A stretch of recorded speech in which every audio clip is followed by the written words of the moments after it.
देखो अपने क्या चल रहा था, CFT है ना, CFT ऑफ ऑक्टाहेड्रल कॉम्प्लेक्सेस। ठीक है, देखो कल मैंने आप लोगों को इसका डायग्राम वगैरह बना के बताया था, है ना। आज देखो उसका CFS की वैल्यू कैसे निकालते हैं वो चीज़ देख लेते हैं, है ना। ये तो ठीक है, देखो टॉपिक क्या चल रहा था अपने, CFT इन ऑक्टाहेड्रल कॉम्प्लेक्सेस, है ना। CFT in octahedral complexes. ठीक है, पहली बात तो ये देखो। अब मुझे एक बात बताओ, जो आप लोग ये CFT पढ़े थे इसकी, है ना, जो डायग्राम बताया था मैंने इससे पहले वाले लेक्चर में, ठीक है, देखो वो कुछ इस तरीके से बनाया था। आज CFS बताना है ना,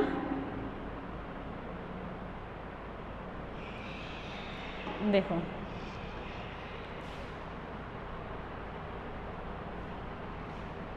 देखो इसके लिए क्या कर रहे थे, जैसे ये d ऑर्बिटल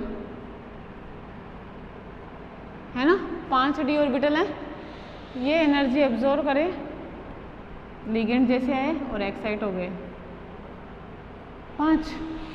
ठीक है, अब ये इसका एवरेज एनर्जी लेवल, ये क्या है EG सेट, और ये क्या है T2G सेट।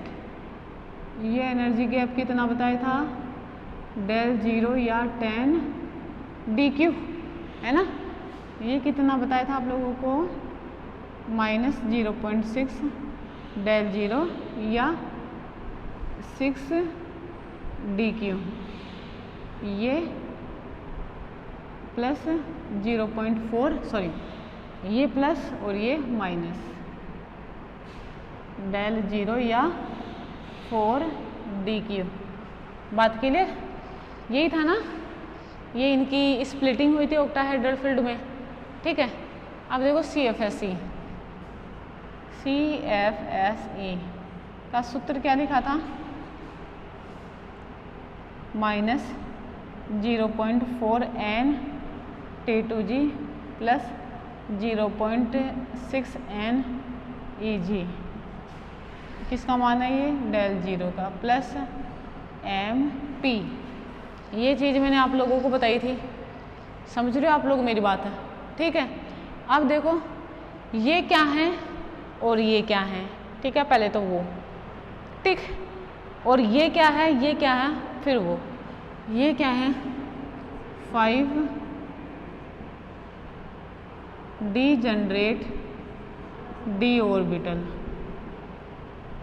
ये क्या है 5d जनरेट d ऑर्बिटल, और ये क्या है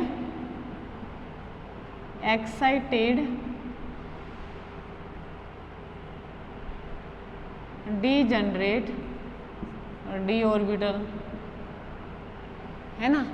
और ये क्या हो गई, स्प्लिटिंग ऑफ d ऑर्बिटल हो गई।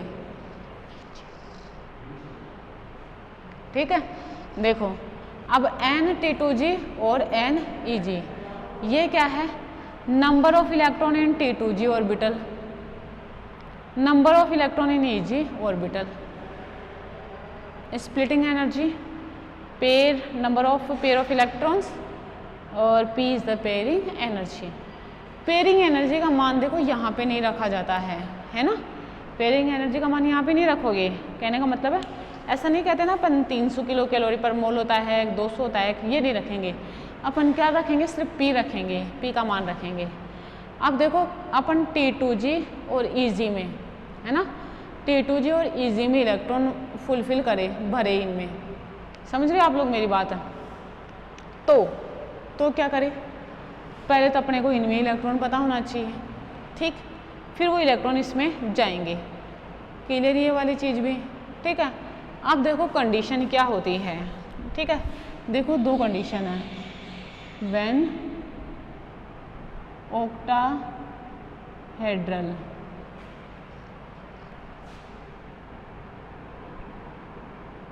complexes are formed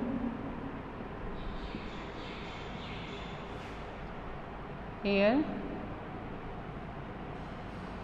Two conditions will be apply, है ना। देखो क्या अप्लाई होगी, पहली चीज इफ, पहली चीज देखना, सॉरी ये क्या कर रही हूँ मैं, देखो इफ, पहली कंडीशन देखो, if pairing energy is greater than del zero, ठीक है, पेयरिंग एनर्जी का मान डेल जीरो से ज़्यादा हो, ठीक है। तो ये कैसे कॉम्प्लेक्स बनेंगे, स्पिन फ्री कॉम्प्लेक्स, ये कैसे कॉम्प्लेक्स बनेंगे, हाई स्पिन कॉम्प्लेक्स, ये कैसे कॉम्प्लेक्स बनेंगे, आउटर ऑर्बिटल कॉम्प्लेक्स, ठीक है। और ये कॉम्प्लेक्स बनते कैसे हैं, ठीक है। आप लोग इसके लिए क्या ध्यान रखोगे, देखो लिगेंड दो प्रकार के होते हैं, एक होते हैं स्ट्रॉन्ग लिगेंड, एक होते हैं वीक लिगेंड। मेरी बात समझ रहे हो, ऑक्टाहेड्रल फील्ड जब भी बनता है, ठीक है, तो या तो स्ट्रॉन्ग फील्ड लिगेंड की वजह से बन सकता है, ठीक है, या वीक फील्ड लिगेंड की वजह से बन सकता है, समझ में आ रही। जब वीक लिगेंड हो, है ना, तो स्प्लिटिंग कम होती है, कम होती है तो डेल जीरो का मान कम होता है, और डेल जीरो का मान अगर कम हो तो पेयरिंग एनर्जी का मान वहाँ पर डेल जीरो से ज़्यादा हो जाता है, वो वैल्यू क्या हो जाती है, ज़्यादा हो जाती है, समझ में मेरी ये बात है, ठीक है। अगर पेयरिंग एनर्जी का मान ज़्यादा हो जाएगा, है ना, पेयरिंग एनर्जी का मान ज़्यादा हो जाएगा तो इतनी एनर्जी बोल तो पेयर होने के लिए कॉम्प्लेक्स को नहीं दी जाएगी, और कॉम्प्लेक्स को नहीं दी जाएगी तो वो कैसे कॉम्प्लेक्स बनाएंगे, स्पिन फ्री कॉम्प्लेक्स बनाएंगे। वो कैसे कॉम्प्लेक्स बनाएंगे, हाई स्पिन कॉम्प्लेक्स बनाएंगे। वो कैसे कॉम्प्लेक्स बनाएंगे, आउटर ऑर्बिटल कॉम्प्लेक्स बनाएंगे। क्लियर क्या ये वाली बात, ठीक है। कब, मैंने क्या कहा, जब भी कॉम्प्लेक्स बनना हो, अपन कोऑर्डिनेशन कॉम्प्लेक्स पढ़ रहे हैं ना, उसमें CFT पढ़ रहे हैं। CFT क्या कहता है कि जब भी अपन कॉम्प्लेक्स बनाते हैं तो मेटल के साथ दो प्रकार के लिगेंड जुड़ सकते हैं। हो सकता है मेटल के साथ वीक लिगेंड जुड़ा हुआ हो सकता है मेटल के साथ स्ट्रॉन्ग लिगेंड जुड़ा हुआ हो। अब आप लोग कैसे पहचानो कि कौन सा लिगेंड वीक है और कौन सा स्ट्रॉन्ग है, ठीक है। तो बताओ, ये पहचानने का काम तो आप लोग सेकेंड ईयर में कर चुके हो क्या, है ना, यहाँ थोड़ी करोगे वो वाला काम। पहचानने का काम कहाँ पे कर चुके हो आप लोग, सेकेंड ईयर में, इसलिए उसको यहाँ पर नहीं पढ़ेंगे, समझ में मेरी बात, ठीक है। वहाँ से आप लोगों को पता है सेकेंड ईयर से कि वीक लिगेंड क्या होते हैं और स्ट्रॉन्ग लिगेंड क्या होते हैं, बात समझ में, ठीक है। तो मैंने कहा जब वीक लिगेंड टेट्राहेड्रल फील्ड में आए, है ना, वीक लिगेंड टेट्राहेड्रल कॉम्प्लेक्स का निर्माण करें, तब उनकी स्प्लिटिंग कम होएगी। कम होने का मतलब है T2G और EG के बीच का जो एनर्जी गैप है वो क्या होएगा, कम होएगा। अगर ये कम हो जाए, सपोज करो, तो डेल जीरो का मान कम हो जाएगा, और सपोज करो डेल जीरो का मान इतना कम हो गया कि पेयरिंग एनर्जी का मान उससे ज़्यादा हो गया, तो बताओ पेयर हो पाएंगे क्या, नहीं हो पाएंगे। अगर ऐसा नहीं हो, मतलब इस तरीके की कंडीशन हो, तो इस तरीके से बनने वाले कॉम्प्लेक्स क्या कहलाते हैं, स्पिन फ्री कॉम्प्लेक्स कहलाते हैं। इस तरीके से बनने वाले कॉम्प्लेक्स क्या कहलाते हैं, हाई स्पिन कॉम्प्लेक्स कहलाते हैं, और ये क्या कहलाते हैं, आउटर ऑर्बिटल कॉम्प्लेक्स कहलाते हैं। समझ में इतनी मेरी बात, ठीक है, क्लियर। पहली कंडीशन है ये, ठीक है। दूसरी कंडीशन देखना, दूसरी कंडीशन देखना,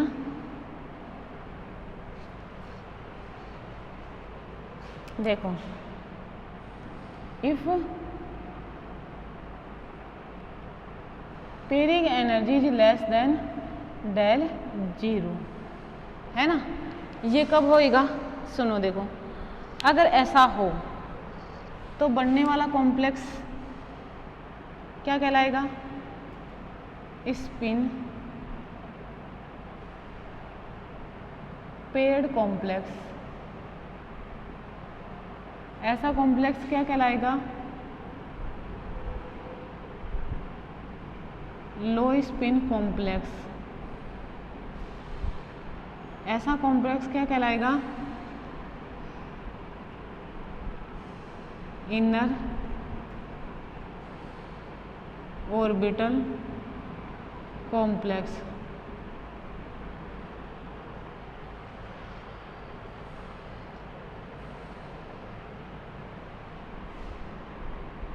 समझ में मेरी बात? ठीक है, पहली चीज। दूसरी चीज देखो, मैंने क्या कहा कि ऐसा कब होगा? जब कोई स्ट्रॉन्ग लिगेंड है ना, प्रबल लिगेंड ऑक्टाहेड्रल कॉम्प्लेक्स बनाने में, क्या लिखा मैंने, क्या बोला मैंने? प्रबल लिगेंड अगर ऑक्टाहेड्रल कॉम्प्लेक्स बनाने में यूज हो, है ना, तो जो डी ऑर्बिटल की स्प्लिटिंग होएगी वो बढ़ जाएगी। ठीक है, बढ़ेगी तो ये दोनों सेट एक दूसरे से दूर दूर हो जाएंगे। ठीक है, अगर ये दूर दूर होएंगे, समझना देखो, अगर ये दूर दूर होएंगे तो इनके बीच का एनर्जी गैप बढ़ेगा। एनर्जी गैप बढ़ने का मतलब है डेल जीरो बढ़ेगा। डेल जीरो बढ़ेगा तो पेयरिंग एनर्जी का मान कम हो जाएगा। ठीक है, पेयरिंग ऐसा थोड़ी है कि पेयरिंग एनर्जी का मान तो देखो उतना ही है, चाहे तो लिगेंड स्ट्रॉन्ग हो चाहे तो लिगेंड वीक हो, उनसे कोई फ़र्क नहीं पड़ता है। फ़र्क किससे पड़ता है? सिर्फ उसके मान से पड़ता है कि किस कॉम्प्लेक्स में, किस मेटल कॉम्प्लेक्स के लिए पेयरिंग एनर्जी का मान कितना है इलेक्ट्रॉन की, उससे फ़र्क पड़ता है। सपोज करो कि अगर कोई कॉम्प्लेक्स है ना, जैसे मैं कहूँ कि Fe का कोई कॉम्प्लेक्स एक तो स्ट्रॉन्ग लिगेंड के साथ है, एक वीक लिगेंड के साथ है, तो उसमें इलेक्ट्रॉन की पेयरिंग एनर्जी सेम रहेगी, जैसे 200 किलो कैलोरी पर मोल है ना, तो वीक लिगेंड के साथ भी वही रहेगी और स्ट्रॉन्ग लिगेंड के साथ भी वही रहेगी। समझ रही हो ये वाली चीज़? ठीक है, तो उसका मान तो उतना ही रहता है। वेरिएबल फैक्टर क्या रहता है? डेल जीरो, जो किस पर डिपेंड करता है?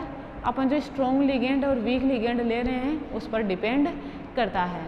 क्लियर ये वाली चीज़ भी? ठीक है, तो ऐसे ऑर्बिटल, ऐसे कॉम्प्लेक्स जिनमें जो लिगेंड है वो अगर स्ट्रॉन्ग हो तो वहाँ पर स्प्लिटिंग ऑफ डी ऑर्बिटल बढ़ जाता है। अगर स्प्लिटिंग ऑफ डी ऑर्बिटल बढ़ेगा तो उनकी डेल जीरो का मान ज़्यादा होगा, मतलब CFSE का मान ज़्यादा होगा। एक तरीके से कहूँ तो वो चलो बाद में देख लेंगे। ठीक है, स्प्लिटिंग ज़्यादा हुई तो स्प्लिटिंग एनर्जी का मान बढ़ा। स्प्लिटिंग एनर्जी का मान सपोज करो इतना बढ़ गया कि पेयरिंग एनर्जी का मान कम हो गया, तो ऐसे कॉम्प्लेक्स किस तरीके के कॉम्प्लेक्स कहलाएंगे? स्पिन पेयर्ड कॉम्प्लेक्स कहलाएंगे। ऐसे कॉम्प्लेक्स क्या कहलाएंगे? लो स्पिन कॉम्प्लेक्स कहलाएंगे। और ऐसे कॉम्प्लेक्स क्या कहलाएंगे? इनर ऑर्बिटल कॉम्प्लेक्स कहलाएंगे।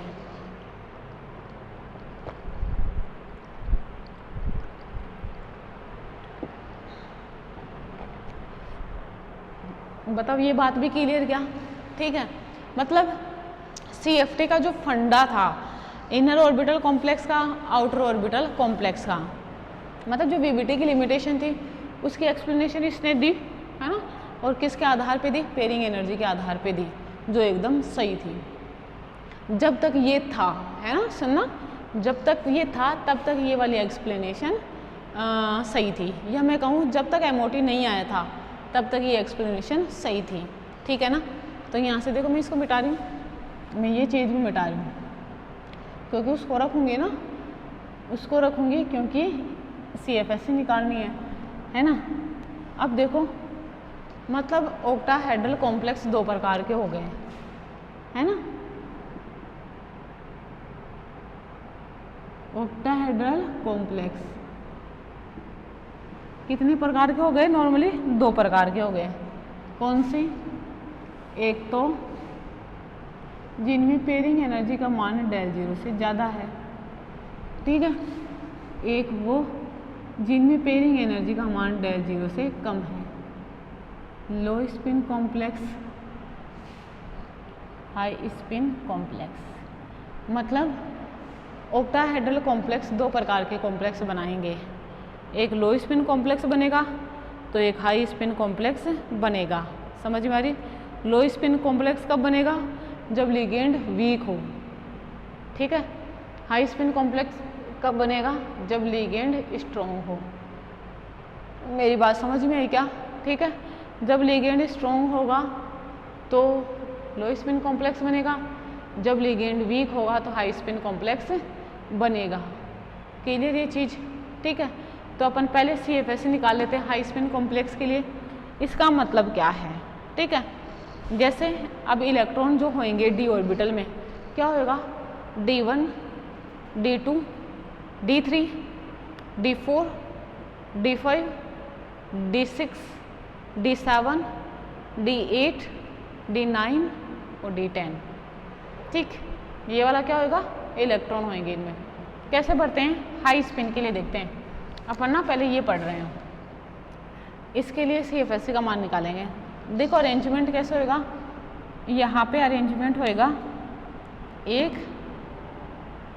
2 D1 D2 D3 1 2 3 D4 1 2 3, pairing energy का मान ज़्यादा तो ये 4, D5 1 2 3 4 5, D6 1 2 3 4 5 6, समझ में मेरी बात?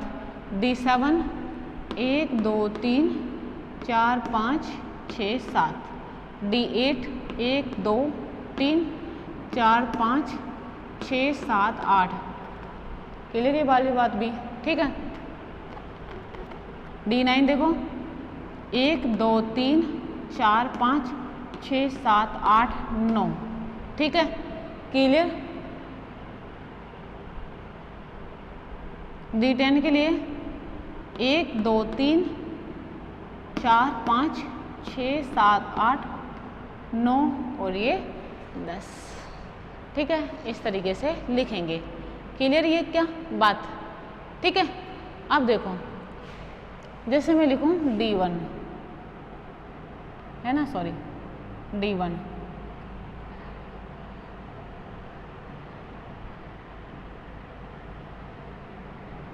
देखो D1 के लिए लिखूं, बताओ D1 का अगर इलेक्ट्रॉनिक कॉन्फ़िगरेशन लिखूं तो क्या लिखूंगी? T2G1 Eg0। ठीक है, देखो CFS बराबर लिखूं -0.4 इंटू 1 प्लस 0.6 गुणा 0, एक भी नहीं है ना, del 0 प्लस MP, M का मान भी यहाँ पे 0 तो क्या हो जाएगा? -0.4 del 0 प्लस ये भी 0 हो गया तो 0 मान। CFS कितनी आ गई? ये आ गई। D2 के लिए देखो electronic configuration T2G2 Eg0 minus बोले तो CFSE 0.4 into 2 plus 0.6 into 0 del 0 plus MP, क्या लिखूं? -0.8 del 0 माना जाएगा। D3 देखो T2G3 Eg0 CFSE मान देखना इसका CFSE का -0.4 into 3 plus 0.6 into 0 del 0 plus 0 P minus 1.2 del 0 plus 0, मतलब मान आ गया ये। क्लियर क्या ये बात? ठीक, आगे देखो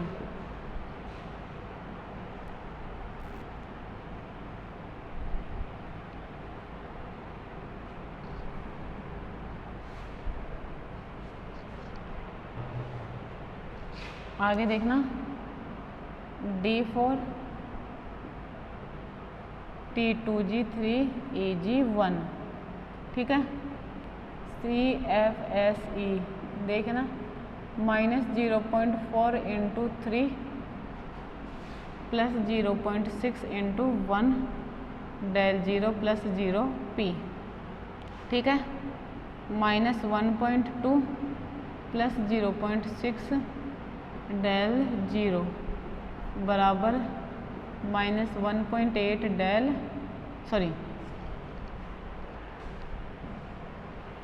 क्या आ जाएगा, -0.6 डेल 0, ये क्या जाएगा, इसका मान आ जाएगा, ठीक है।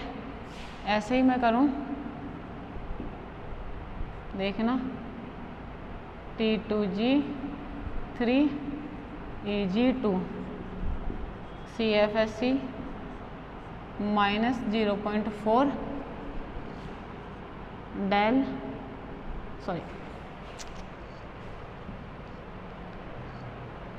Into 3 plus 0.6 into 2 del 0 plus 0 P, क्या लिखूँ इसको, -1.2 प्लस 1.2 डेल 0, तो मान क्या आ जाएगा 0.00।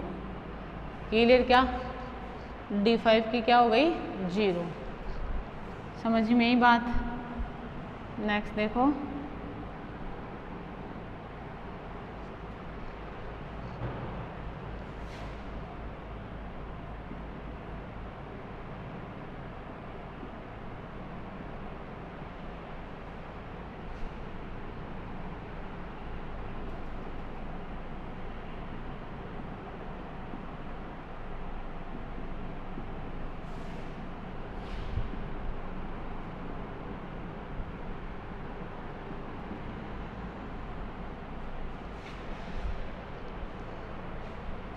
क्या लिखूँ यहाँ पे, अब एक पेयर हो चुका ना,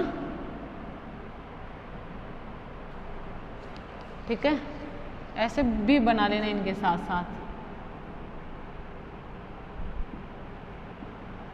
ठीक है, ये बना लेना इस तरीके से, तो अच्छे से समझ आ जाएगा।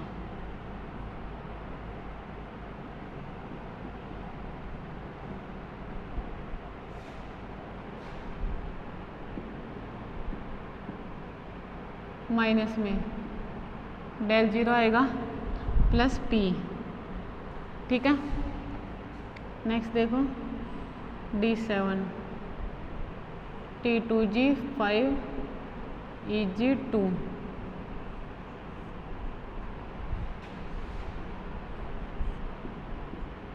1 2 और ये 5, ठीक है।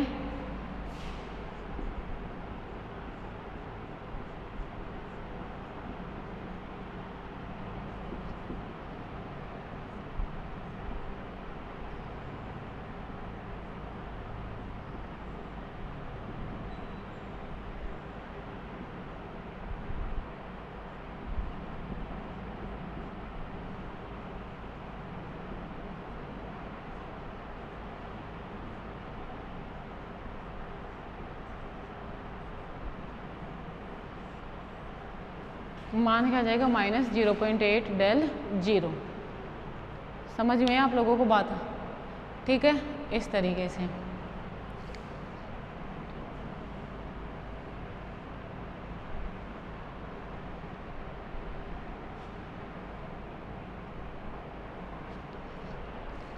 नेक्स्ट देखो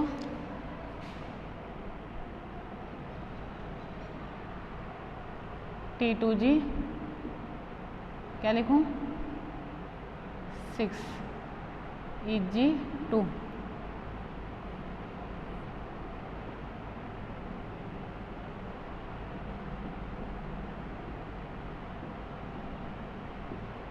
इस तरीके से।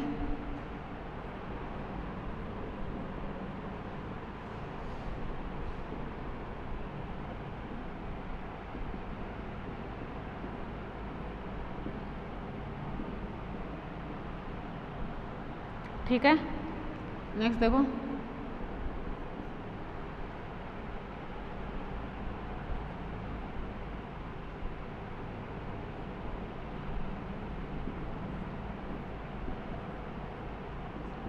बराबर -1/0.2 + 3p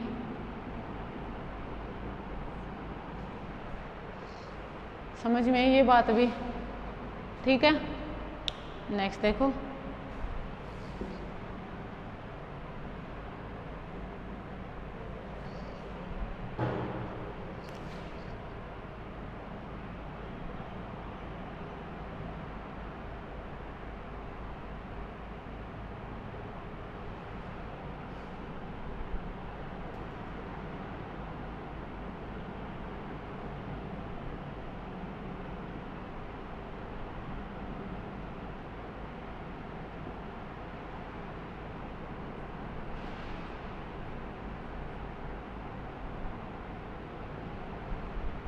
-0.4 × 6, 0.6 × 3 del 0 प्लस 4p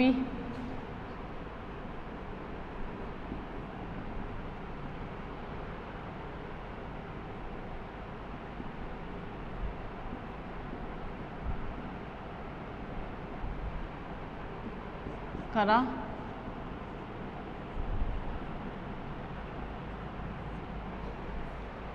आई क्या बात समझ में इतनी? नेक्स्ट देखो,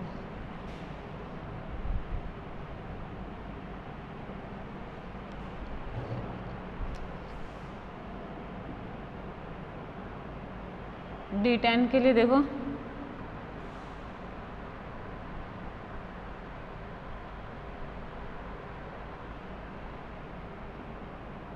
T2G6 EG4,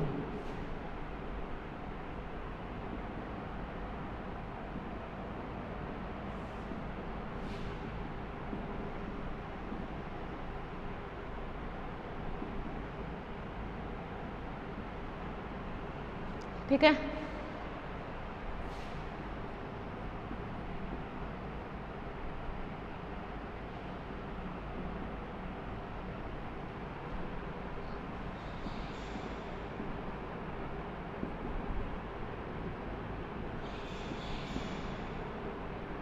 क्या मान आ गया?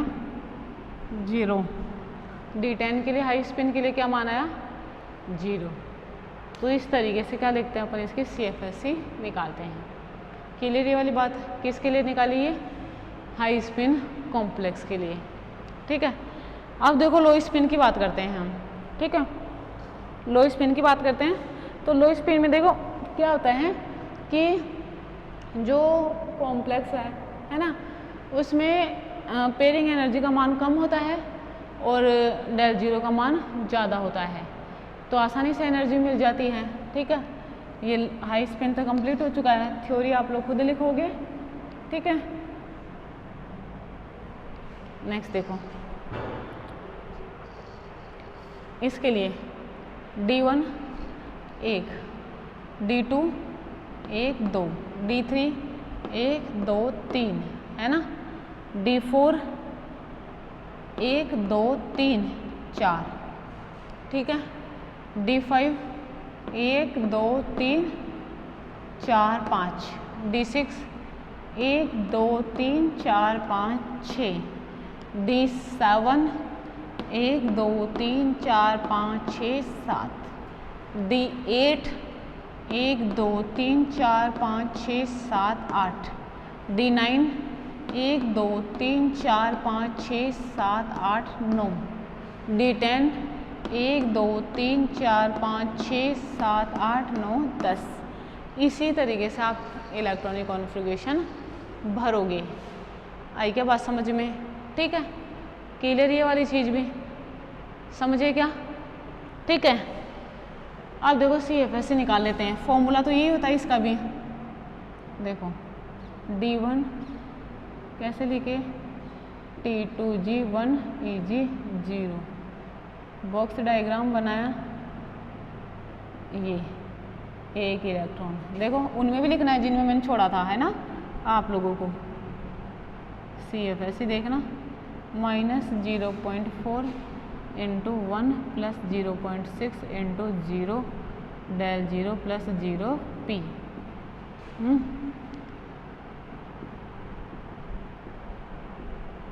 यही है क्या? उसकी भी यही थी। D2 देखो,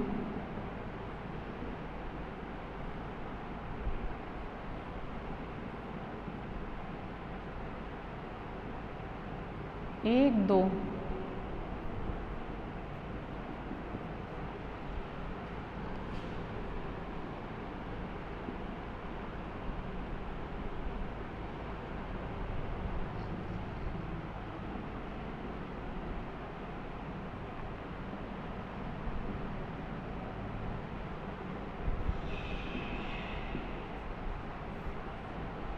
उसमें भी यही आई थी।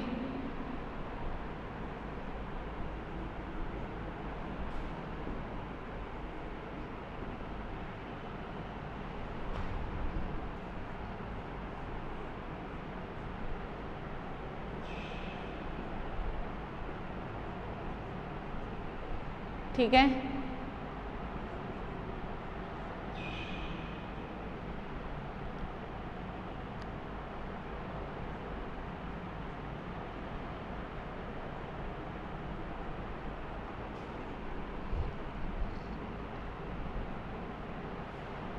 कैलकुलेशन करी तो मान क्या आया, ये बताओ। ये तीनों का मान हाई स्पिन में भी सेम था, लो स्पिन में भी सेम है। ठीक है, नेक्स्ट देखो,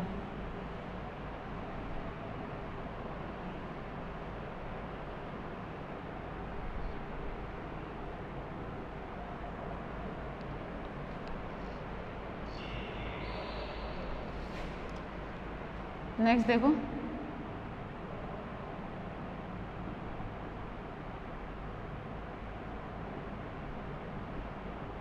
ये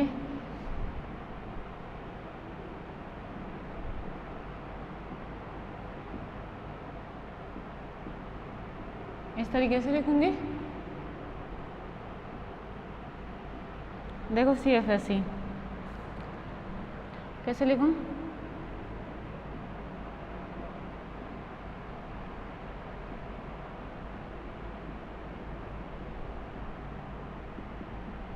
सॉरी 1P है ना,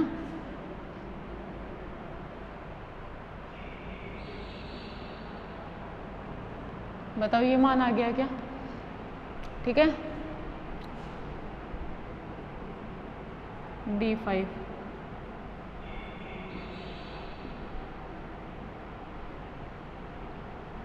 बॉक्स डायग्राम देखना इसका,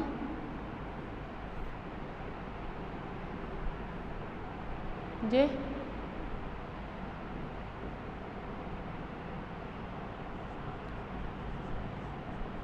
जल्दबाजी मत करना, आराम से मान निकालोगे तो ये तो कभी गलत ही नहीं होते हैं।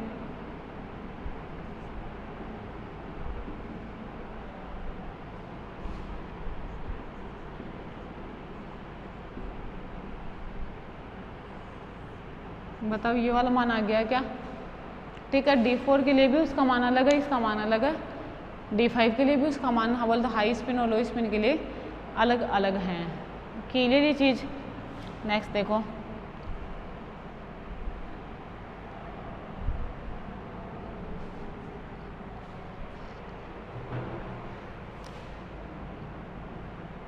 D6 T2G6 AG0। ठीक है, देखो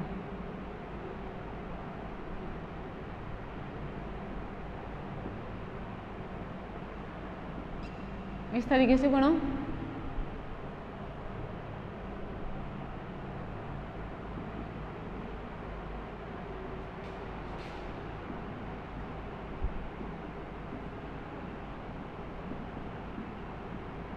ठीक,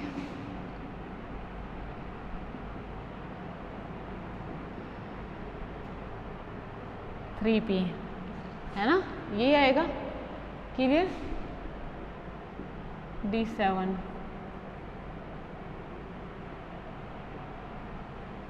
AG1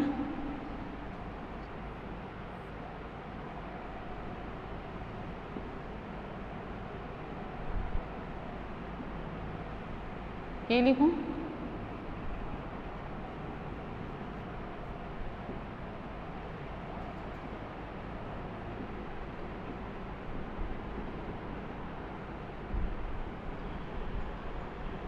अब कितने लिखूं बताओ यहाँ पे? 3 है ना, 3p लिखूंगी ना।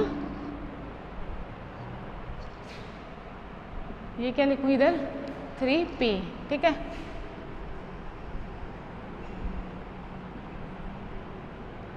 ये लिखा प्लस, ठीक है। क्या क्या लिखूं? 1.8 माइनस का del 0 3p। अरे घटाना है इनको है ना, अब तक यही तो करते आ रही हूँ। D7 तक हो गया, ठीक है।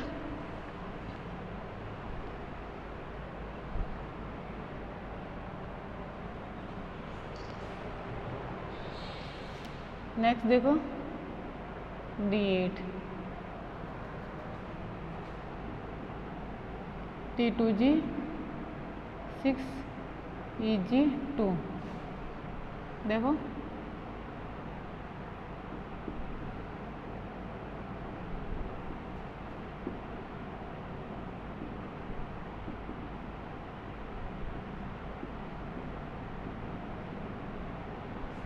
ये 2 इलेक्ट्रॉन तो 3p, ठीक।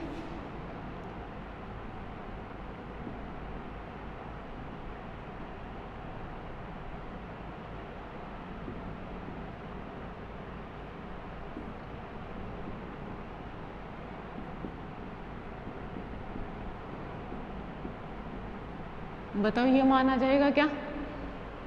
D9,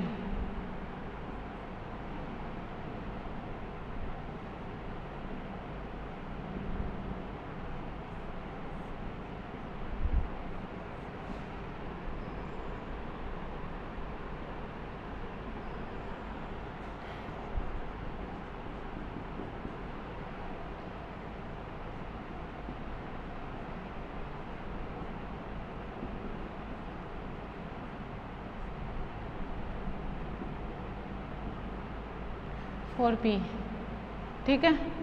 देखो इधर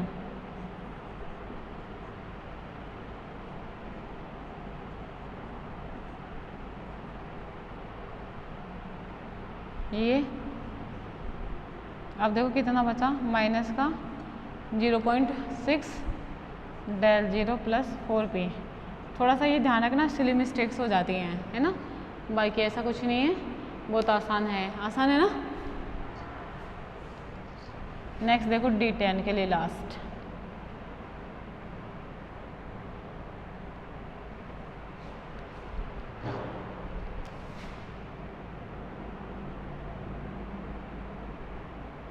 T2G 6 EG4,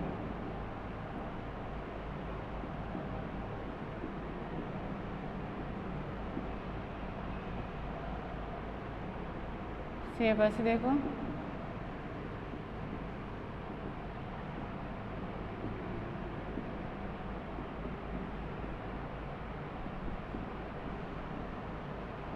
बताओ क्या आएगा?